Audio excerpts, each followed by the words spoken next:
सत श्री अकाल स्टूडेंट, स्वागत है जी तुहाडा कॉन्सैप्ट स्टडी यूट्यूब चैनल दे विच। अगर तुसी चैनल सबसक्राइब नहीं किया तो चैनल को सबसक्राइब करो और ज़्यादा तो ज़्यादा शेयर करो। आपां लैबोरेटरी असिस्टेंट नाल रिलेटेड फिजिक्स कर रहे हैं। आपां 2 वीडियोज़ कर चुके हैं, एक वीडियो थ्योरी प्लस एक सैकेंड वीडियो अपनी MCQ ती सी। अज दी वीडियो च अपना नैक्सट टॉपिक है इलैक्ट्रिक फील्ड। इलैक्ट्रिक फील्ड की है? अगर इलैक्ट्रिक फील्ड ਨੂੰ डिफाइन करिए, मान लो एक पॉजिटिव क्यू चार्ज है, ਇਹਦੇ अराउंड स्पेस है, इस स्पेस ਦੇ ਵਿੱਚ ਆਪਾਂ ਇਹਦੇ ਇਲੈਕਟ੍ਰਿਕ ਇਫੈਕਟ ਐਕਸਪੀਰੀਅੰਸ ਕਰ ਸਕਦੇ ਹਾਂ। ਇਲੈਕਟ੍ਰਿਕ ਇਫੈਕਟ ਐਕਸਪੀਰੀਅੰਸ ਕਰਨ ਤੋਂ ਕੀ मतलब है, अगर इस स्पेस ਦੇ ਵਿੱਚ मैं कोई चार्ज लेके आवां, अगर पॉजिटिव क्यू चार्ज लेके आया तो लाइक चार्ज तो मतलब ये वाला ਇਹਨੂੰ रिपेल कर देगा। अगर नेगेटिव क्यू चार्ज लेके आए तो ਇਹ ਇਹਨੂੰ अट्रैक्ट कर लेगा। अनलाइक चार्ज लेके आए तो मतलब अगर इस स्पेस के अंदर आप कोई होर चार्ज लैके आने तो ਉਹਦੇ ਤੇ फोर्स लगती है। इलैक्ट्रिक इफैक्ट का मतलब ਉਹਦੇ ਤੇ फोर्स लगती है, इलैक्ट्रोस्टैटिक फोर्स। इस स्पेस के अंदर ही ये एक्सपीरियंस हो सकता है, इस स्पेस तो बाहर, क्योंकि ਇਹਦਾ फील्ड है ਜਿਹੜਾ ਇਹ डॉटेड ਜਿਹੜੀ मैं स्पेस बनाई है इत्थों तक ही है, इस तो बाहर कोई भी इफैक्ट फील नहीं हो सकता। तो आप इलैक्ट्रिक फील्ड ਨੂੰ डिफाइन कर सकते हैं। It is a space around a charge in which its electric effect can be experienced by other charges। ਜਦੋਂ ਕੋਈ ਹੋਰ ਚਾਰजेस ਨੂੰ ਇਹਦੀ ਸਪੇਸ ਦੇ ਵਿੱਚ ਲੈ ਕੇ ਆਵਾਂਗੇ ਤੇ ਫੀਲਡ ਦੇ ਵਿੱਚ ਲੈ ਕੇ ਆਵਾਂਗੇ ਤਾਂ ਉਹ ਇਲੈਕਟ੍ਰਿਕ ਇਫੈਕਟ ਐਕਸਪੀਰੀਅੰਸ ਕਰਨਗੇ, ਮੀਨਸ ਉਹਨਾਂ ਤੇ ਫੋਰਸ ਲੱਗੇਗੀ। Okay, electric field intensity means ਕੋਈ ਫੀਲਡ ਕਿੰਨਾ ਸਟਰੋਂਗ ਹੈ, ਉਹੀ ਇਲੈਕਟ੍ਰਿਕ ਫੀਲਡ ਇੰਟੈਂਸਿਟੀ। मतलब आप कह रहे हैं कि जो किसी चार्ज ਨੂੰ किसी दूसरे चार्ज के फील्ड ਦੇ ਵਿੱਚ ਲੈ ਕੇ ਆਨੇ ਆ ਤਾਂ फोर्स लगाਉਂਦਾ, किन्नी फोर्स लगाਉਂਦਾ पर यूनिट चार्ज, किन्नी फोर्स लगाਉਂਦਾ। अगर ज्यादा फोर्स लगाਉਂਦਾ तो ਇਹਦਾ मतलब ज्यादा स्ट्रॉन्ग फील्ड है, अगर घट फोर्स लगाਉਂਦਾ ਇਹਦਾ मतलब घट स्ट्रॉन्ग फील्ड है। So electric field intensity is basically force experienced per unit charge, force experienced per unit charge. Electric field intensity is a vector quantity, तो आप इनू इस तरह वैक्टर फॉर्म दे विच शो करांगे। It is a vector quantity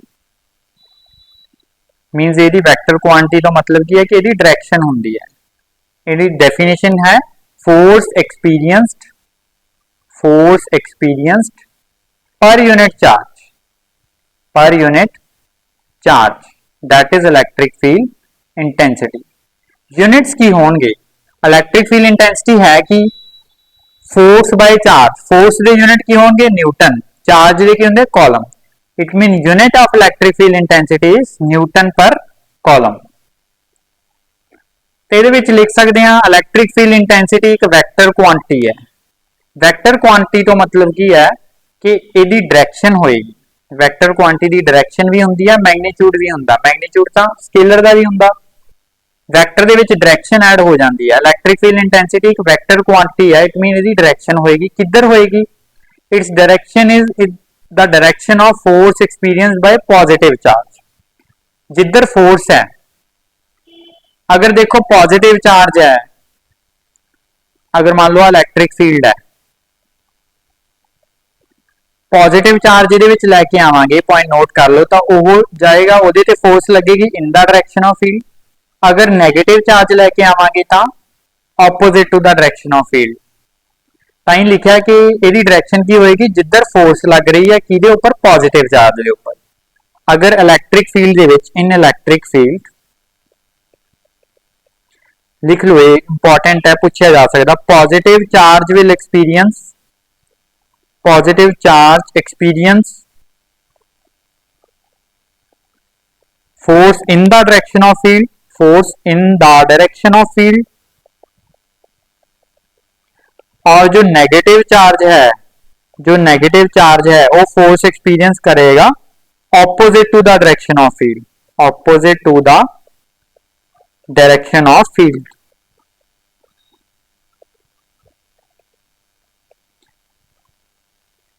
next है electric field intensity due to a point charge. मान लो एक पॉइंट चार्ज है, क्यू कह लो, क्यू चार्ज है, कितनी इंटेंसिटी है, मीनस ਇਹਦਾ इलैक्ट्रिक फील्ड इंटेंसिटी मैं दसिया सी कि कोई इलैक्ट्रिक फील्ड कितना स्ट्रॉन्ग है, ਇਹਦੀ इलैक्ट्रिक फील्ड इंटेंसिटी तो मतलब की है कि ਇਹਦਾ फील्ड कितना किस अकॉर्डिंग बनेगा। मान लो ये तो आर डिस्टेंस से कोई पॉइंट है, पी पॉइंट, P पॉइंट, तो P पॉइंट से फील्ड दसना भी कितना होएगा, उसकी वैल्यू होएगी electric field at point P that is 1/4 pi epsilon naught Q by R square. 1/4 pi epsilon naught ਨੂੰ ਆਪਾਂ K भी लिख सकते हैं, ये बन जाएगा KQ बाय R स्क्वायर। ये फॉर्मूला बन गया electric field due to a point charge. एक पॉइंट चार्ज का किसी पॉइंट ते फील्ड कढ़ना होवे, उस चार्ज की वैल्यू K इंटू चार्ज कितना है डिवाइडेड बाय कितना डिस्टेंस ते कढ़ना है फील्ड, इनवर्स स्क्वायर नाल लाइक वेरी कर रहा जो फील्ड है।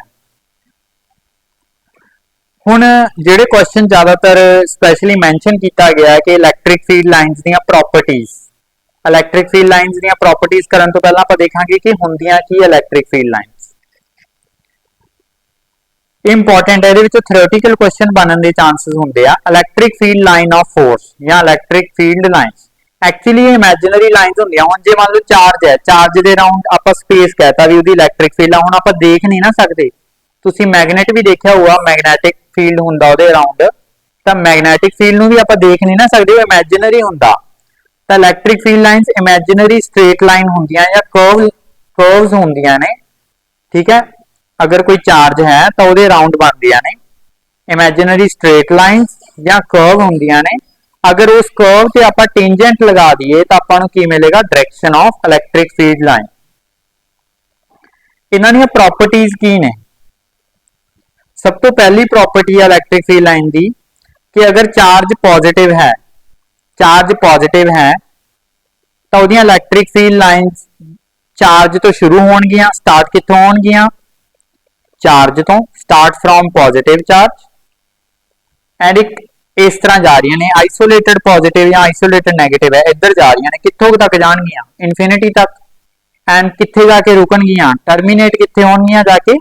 इनफिनिटी ते, इनफिनिटी। सेकंड पॉइंट, अगर नेगेटिव इस दे विच ही है, इसी प्रॉपर्टी का पार्ट है। सेकंड, अगर नेगेटिव चार्ज है, अगर चार्ज अपना है नेगेटिव, तां की होएगा? इत्थे तुसी देख रहे हो एरो नेगेटिव वाली साइड बने हुए, इहदा मतलब इनफिनिटी तो आ रही ने ते कित्थे आके खत्म हो रही ने? चार्ज ते। इहदा मतलब ये लाइन स्टार्ट कित्थों होणगियां? नेगेटिव चार्ज तो, एंड टर्मिनेट कित्थे होणगियां? कित्थे जाके रुकणगियां? चार्ज दे उपर ही, जिथे चार्ज स्टार्ट हो रही ने इनफिनिटी तो, स्टार्ट हो रही ने इनफिनिटी तो एंड टर्मिनेट कित्थे हो रही ने आके? नेगेटिव चार्ज ते। Second property electric field line की, अगर इलैक्ट्रिक फील्ड लाइन की डायरेक्शन देखनी है तो आप टेंजेंट लगा देंगे। Tangent to the electric field lines give the direction of electric field. अगर मान लो ये कोई लाइन जा रही है, इलैक्ट्रिक फील्ड लाइन है, मान लो इस तरह, अगर यदि इत्थे इस पॉइंट ते मैं इलैक्ट्रिक फील्ड देखना है तो की करांगे? इस पॉइंट ते टेंजेंट ला देंगे, आ डायरेक्शन बन गई इलैक्ट्रिक फील्ड की। अगर इस पॉइंट ते देखना है तो इस तरह टेंजेंट लगा दे, इत्थे इलैक्ट्रिक फील्ड आ डायरेक्शन बन गई, ठीक है। ये सेकंड प्रॉपर्टी होगी। थर्ड प्रॉपर्टी की है? दो इलैक्ट्रिक फील्ड लाइंस कदे भी इंटरसेक्ट नहीं करनगियां। No two electric field lines intersect each other. क्यों नहीं करनगियां? मान लो भी आ एक लाइन है, इनू कह दो फर्स्ट लाइन आ गई, एक लाइन अपनी सेकंड इलैक्ट्रिक फील्ड लाइंस, ये इंटरसेक्ट कर रही हैं। अगर मैं आ पॉइंट बनावा, ये पॉइंट फर्स्ट लाइन ते भी आ, सेकंड ते भी आ। फर्स्ट लाइन के अकॉर्डिंग इत्थे इलैक्ट्रिक फील्ड की आ डायरेक्शन आ रही है, सेकंड लाइन के अकॉर्डिंग इत्थे इलैक्ट्रिक फील्ड की आ डायरेक्शन आ रही है। एक पॉइंट ते दो इलैक्ट्रिक फील्ड किवें पॉसिबल है? डायरेक्शन तो एक ही होगी ना एक पॉइंट ते।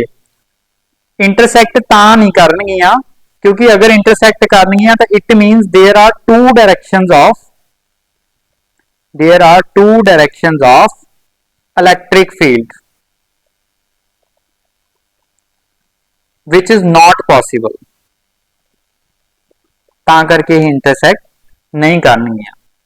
फोर्थ प्रॉपर्टी है इलैक्ट्रिक फील्ड लाइंस कदे भी क्लोज लूप फॉर्म नहीं करनगियां, never form a close loop. Okay, fifth property है number of electric field line passing through a unit area represent electric field intensity. मान लो मतलब मैं कोई पॉजिटिव चार्ज का ही बनाता, मान लो मैं पॉजिटिव चार्ज का ही बनाना, इहदियां इस तरह आ गया, इस तरह बहुत ही ज्यादा बनातियां। देखो जिन्नियां ही नंबर ऑफ जिन्नियां नेड़े नेड़े ने ना मतलब इलैक्ट्रिक फील्ड उत्थे उन्ना स्ट्रॉन्ग है, जिन्नियां दूर दूर होंदियां जानियां उत्थे इलैक्ट्रिक फील्ड उन्ना वीक होएगा। ਉਹੀ ਕਹਿ ਰਹੇ ਆ कि जिन्नियां number of electric field line किसी एरिया चो ज्यादा जाणगियां ਇਹਦਾ मतलब इलैक्ट्रिक फील्ड इंटेंसिटी उत्थे उन्नी ज्यादा है, जिन्नियां घट जाणगियां उत्थे इलैक्ट्रिक फील्ड इंटेंसिटी उन्नी ही घट होएगी। अपनी सिक्स्थ प्रॉपर्टी की है, electric field lines are always perpendicular to the surface of conductor. Electric field lines are always perpendicular to the surface of conductor. अगर मान लो कंडक्टर बनाता मैं, अगर मान लो आप कंडक्टर बनाता, परपेंडिकुलर मतलब ये इस तरह आ गई, अगर कोई इथों लाइन जा रही सी तो वो इत्थे आके परपेंडिकुलर 90 डिग्री के एंगल से स्ट्राइक करेगी, 90 डिग्री के एंगल से स्ट्राइक करेगी। Always strike perpendicular to the surface of conductor, इस तरह। ओके, ਇਹਦਾ पीडीएफ ਜਿਹੜਾ ਆਪਾਂ क्लास लगा रहे हैं मैं ये जो लिख रहा मैं ਇਹਦਾ पीडीएफ ਤੁਹਾਨੂੰ मिल जाएगा। जो अपना चैनल का नाम कॉन्सैप्ट स्टडी है, टैलीग्राम से भी कॉन्सैप्ट स्टडी के नाम से ग्रुप क्रिएट करके ਉਹਦੇ ਵਿੱਚ पीडीएफ पा दिता जाएगा। सेवंथ की है, सेवंथ प्रॉपर्टी है, there is no electric field lines inside a conductor. Conductor के अंदर कोई भी इलैक्ट्रिक फील्ड लाइन नहीं होंगी। इत्थे भी मैं बनाया इलैक्ट्रिक फील्ड लाइन आई सी, इत्थे आके स्ट्राइक कर गई, अंदर नहीं गई, अंदर इलैक्ट्रिक फील्ड कंडक्टर दे जीरो होंदा, ये याद रखना है जी। ये अपनी प्रॉपर्टीज हो गई। अगे अपने आ जाता जी शेप की होंगी इलैक्ट्रिक फील्ड लाइन्स की। अगर सिंगल पॉजिटिव चार्ज के लिए बना रहे हैं या सिंगल नेगेटिव चार्ज के लिए बना रहे हैं, सिंगल पॉजिटिव की केस शेप की होएगी आप starting from positive charge and ends at infinity. अगर सिंगल नेगेटिव चार्ज के लिए बना रहे हैं starting from infinity terminates at negative charge. अगर मान लो आप डायपोल के लिए बना रहे हैं, डायपोल मीन्स दो आ एक पॉजिटिव है एक नेगेटिव, आ कॉम्बीनेशन है पूरा, इन्हों नेड़े नेड़े रखता। पॉजिटिव दियां लाइन्स ने देखो बाहर जाना, आ चली गई, नेगेटिव दियां लाइन्स ने अंदर आना, इधरों इस तरह चली गई, इधरों इस तरह चली गई, इस तरह चली गई, और नेगेटिव दी इस तरह।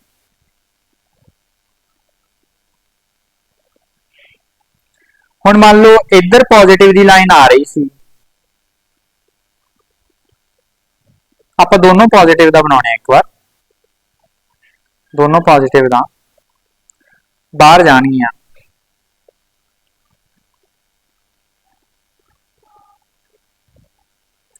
दोनों पॉजिटिव का बना रहे हैं, बाहर जाएगा, ये भी बाहर जाऊगी, इस तरह बाहर। हुण इहदियां लाइन्स ने इधर जाना सी, इहदी लाइन ने इधरों बाहर आना, तो दोनों लाइन्स रिपेल कर जानियां, मीनस इस तरह। इधरों इहदी लाइन आ गई, इधरों इहदी लाइन आ गई इस तरह, और इधरों इहदी लाइन आ गई इस तरह। अगर पॉजिटिव ते नेगेटिव कॉम्बीनेशन दियां बनाइए, आ पॉजिटिव हो गया नेगेटिव हो गया, पॉजिटिव दियां ने बाहर जाना, नेगेटिव दियां ने अंदर आना। इस तरह पॉजिटिव तो शुरू होके नेगेटिव ते आपां लिखिया सी ना, पॉजिटिव तो शुरू हो जाएगी नेगेटिव ते टर्मिनेट हो जाएगी, इस तरह। ये बन गई शेप फॉर डाइपोल। हुण पॉजिटिव तो शुरू होके नेगेटिव ते तो पहुंच गई, बट आ नेगेटिव तो पॉजिटिव नहीं आना, क्योंकि ये तो फिर लूप बन गई। अगर इत्थे लाइन बनानी है, अगर इत्थे लाइन बनानी है तो वह भी पॉजिटिव से शुरू करके नेगेटिव से पहुंचानी है। इस तरह आप शेप कर सकते हैं।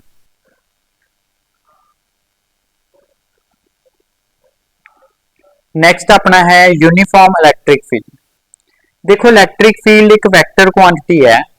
यूनिफॉर्म इलैक्ट्रिक फील्ड का मतलब की है कि स्पेस दे विच मान लो इलैक्ट्रिक फील्ड है, हर एक पॉइंट से ओदी अगर ओदी डायरेक्शन ਤੇ ਉਹਦਾ ਮੈਗਨੀਟਿਊਡ ਸੇਮ ਰਵੇ, ਕਾਂਸਟੈਂਟ ਰਵੇ, ਤਾਂ ਇਹਦਾ ਮਤਲਬ ਆਪਣਾ ਇਲੈਕਟ੍ਰਿਕ ਫੀਲਡ ਕੀ ਹੈ, यूनिफॉर्म है। ਇਲੈਕਟ੍ਰਿਕ ਫੀਲਡ ਆਪਣਾ यूनिफॉर्म है। ਇਸ ਨੂੰ ਰਿਪਰੈਜ਼ੈਂਟ ਕਰਨ ਦੇ ਲਈ ਜਿਹੜੀਆਂ ਲਾਈਨਸ ਲਗਾਉਣੇ ਆਪਾਂ ਇਕੁਅਲ ਸਪੇਸਿੰਗ ਤੇ ਲਗਾ ਦਿੰਨੇ ਆ। ਇਲੈਕਟ੍ਰਿਕ ਫੀਲਡ ਨੂੰ यूनिफॉर्म ਇਲੈਕਟ੍ਰਿਕ ਫੀਲਡ ਨੂੰ ਰਿਪਰੈਜ਼ੈਂਟ ਕਰਨ ਦੇ ਲਈ ਜਿਹੜੀਆਂ ਲਾਈਨਸ ਲਗਾਉਣੇ ਆਪਾਂ ਉਹਨਾਂ ਦੇ ਵਿੱਚ ਸਪੇਸਿੰਗ ਆਪਾਂ ਇਕੁਅਲ ਕਰ ਦਿੰਨੇ ਆ। ਇਹਦਾ ਮਤਲਬ ਡਾਇਰੈਕਸ਼ਨ ਵੀ ਦੇਖੋ ਸਾਰਿਆਂ ਦੀ ਰਾਈਟਵਰਡ ਹੈ ਔਰ ਸਾਰਿਆਂ ਦੇ ਵਿੱਚ ਸਪੇਸ ਵੀ ਇਕੁਅਲ ਹੈ। ਇੱਥੇ ਉਹੀ ਲਿਖਿਆ ਹੋਇਆ ਹੈ ਕਿ ਇਲੈਕਟ੍ਰਿਕ ਫੀਲਡ यूनिफॉर्म है ਅਗਰ ਇਹਦੀ ਹਰ ਇੱਕ ਪੁਆਇੰਟ ਤੇ ਸਪੇਸ ਦੇ ਵਿੱਚ ਡਾਇਰੈਕਸ਼ਨ ਤੇ ਮੈਗਨੀਟਿਊਡ ਕਾਂਸਟੈਂਟ ਰਹਿ ਰਹੇ ਆ। ਤਾਂ इलैक्ट्रिक डायपोल ਆਪਾਂ डायपोल तक ही इस वीडियो च करांगे। नैक्सट ਆਪਾਂ इलैक्ट्रिक फील्ड ਨਾਲ ਹੀ ਰਿਲੇਟਡ ਜਿਹੜੇ ਕੁਝ ਹੋਰ ਰਹਿ ਜਾਣਗੇ ਐਕਸੀਅਲ ਲਾਈਨ ਇਕੁਆਟੋਰੀਅਲ ਲਾਈਨ ਵਾਲਾ ਉਹਨੂੰ ਨੈਕਸਟ ਵੀਡੀਓ ਚ ਕਰਾਂਗੇ, ਕਿਉਂਕਿ ਥੋੜਾ ਥੋੜਾ ਕਰਾਂਗੇ ਤਾਂ ਆਪਾਂ ਨੂੰ ਕੀ ਹੈ ਕਿ ਜ਼ਿਆਦਾ ਲੰਬਾ ਲੈਕਚਰ ਨਹੀਂ ਜਾਏਗਾ ਤਾਂ ਰਿਵਾਈਜ਼ ਹੋ ਜਾਂਦਾ ਈਜ਼ੀਲੀ। ਇਲੈਕਟ੍ਰਿਕ डायपोल ਕੀ ਹੈ, अरेंजमेंट है चार्जेस दी, दो equal and opposite charges separated by some distance. देखो इत्थे की है, एक पॉजिटिव चार्ज है एक नेगेटिव चार्ज है, कुछ डिस्टेंस ते सैपरेट नहीं। आप length of dipole generally 2a लेके चलते होंगे, मीनस हाफ तो आप करिए a बन जाती है और इधरों भी हाफ ते बन जाती है a। डाईपोल, डाई का मतलब होंदा दो, पोल का मतलब होंदा पोल, मीनस जिहदे दो पोल होण, एक नेगेटिव एक पॉजिटिव, रिलेटेड टर्म्स आ जांदियां ने। एक्सियल लाइन की है डायपोल दी, डायपोल दी एक्सियल लाइन जिहड़ी डायपोल दी एक्सिस चों पास कर रही है लाइन आ होएगी axial line. Centre of dipole की होएगा, this is centre of dipole. Equatorial line, line pass कर रही है डायपोल परपेंडिकुलरली आ रही है और डायपोल दे सेंटर चों पास कर रही है, डायपोल दे परपेंडिकुलरली आ रही है और डायपोल दे सेंटर चों पास कर रही है, तो उस लाइन को आप बोलांगे equatorial line. Next dipole movement की गल करते हैं। Dipole movement basically dipole movement आपां नूं की मिलदा, dipole movement gives strength of dipole, gives strength of dipole. अगर किसी दी डायपोल मूवमेंट ज्यादा है तो उसकी स्ट्रेंथ ज्यादा है।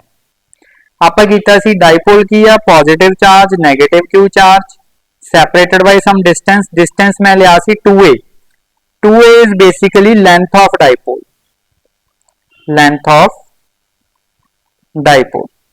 अगर डायपोल मूवमेंट का मैग्नीट्यूड लिखना है, p नाल इनू रिप्रेजेंट करते हैं। अगर इसका मैग्नीट्यूड लिखिए वैक्टर क्वांटिटी है तो इस तरह सिंबल लिखांगे। इसका मैग्नीट्यूड की होएगा, product of any charge into length of dipole, into length of dipole. Dipole movement का मैग्नीट्यूड की होएगा, product of charge and length of dipole. Length of dipole आप कितनी अज्यूम की हुई है, 2a। डायपोल मूवमेंट एक वेक्टर क्वांटिटी है, डायपोल मूवमेंट एक वेक्टर क्वांटिटी है। जे वेक्टर क्वांटिटी है दा मतलब इसकी कोई डायरेक्शन होएगी, इसकी डायरेक्शन किधर होएगी, डायपोल मूवमेंट की डायरेक्शन हमेशा होंदी है negative to positive charge, negative charge to positive charge, opposite to electric field कह लो। ओके, ये यूनिट्स की होंगे डायपोल मूवमेंट में, क्या product of charge and length, charge के यूनिट की होंगे कॉलम, लेंथ के यूनिट होंगे मीटर। इसका मतलब डायपोल मूवमेंट के यूनिट बन गए कॉलम मीटर। नैक्सट आपां इलैक्ट्रिक फील्ड कैलकुलेट करना एक्सियल लाइन ते इक्वेटोरियल लाइन ते, आपां नैक्सट वीडियो च करांगे। अज दी वीडियो च इन्ना ही करांगे। Thank you.